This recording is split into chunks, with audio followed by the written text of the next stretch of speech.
Okay, so today, May 26, 2020, how many days in quarantine? I don't even know. I think I can't even tell you anymore.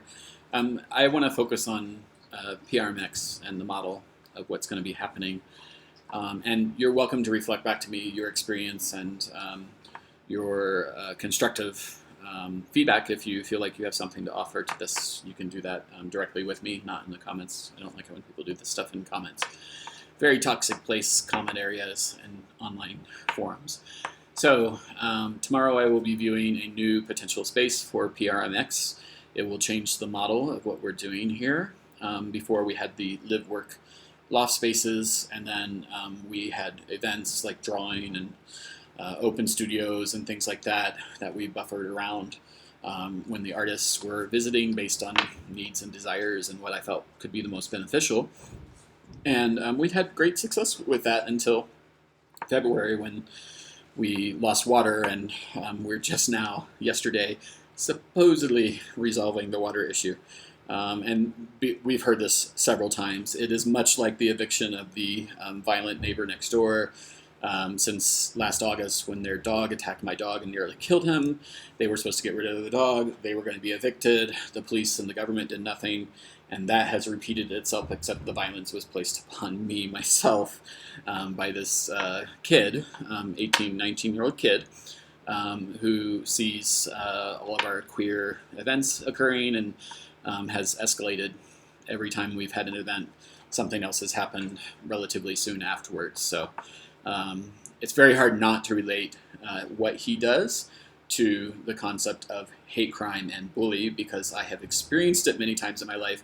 I know what the flavor is at, and you don't have to scream faggot at me to know what your intent actually is. So the new model for PRMX would change a little bit. Instead of it being residentially based and working in a studio residential space with those other things, it would be a gallery outcome. So the new space would have that gallery space on the first floor, and we would be able to host an artist for studio indoors or out on a rooftop deck or in a studio, and they would be responsible for their housing outside of that.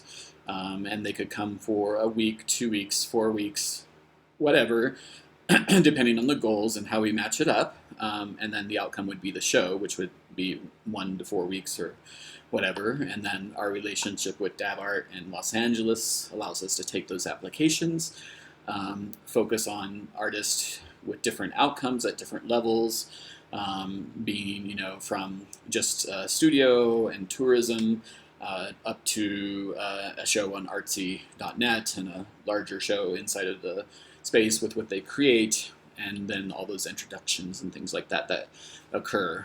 So I'm really hopeful with that model, because what I'm seeing is that people really still desire to show in Mexico City, so we're getting lots of applications based on that, and to have the ability to come and work here once things calm down a little bit in international travel and things.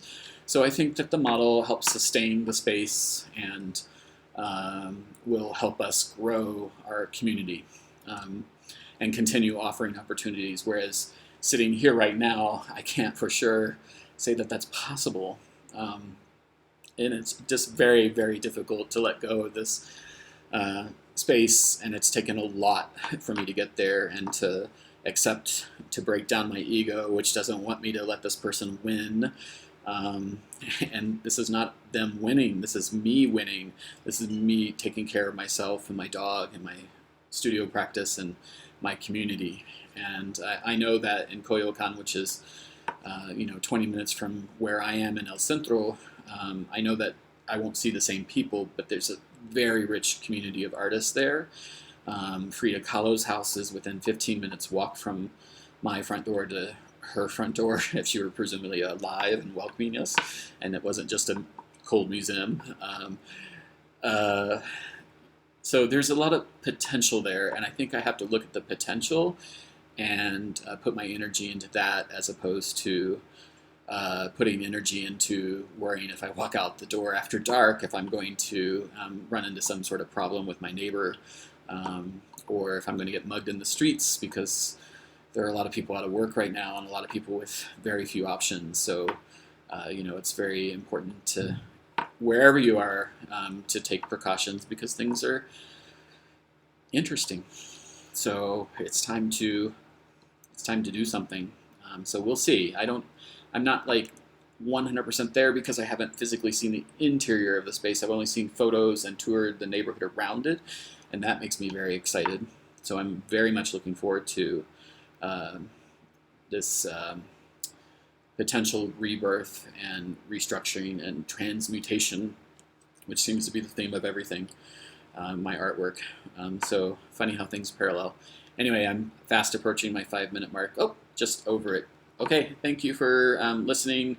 I'm not a financial guru. If you want to give some advice, if you want to write me and tell me some experience that you've had, something to look out for, I am open to listening to constructive criticism. So contact me directly. I'm not a huge fan of comments because they can be misconstrued, and the thread is broken. So the time frames between when people say things, and it leaves too much time and space for misunderstandings. So if you want to contact me directly, you can do that at my Facebook page for ProyectosDeResidenciaMX.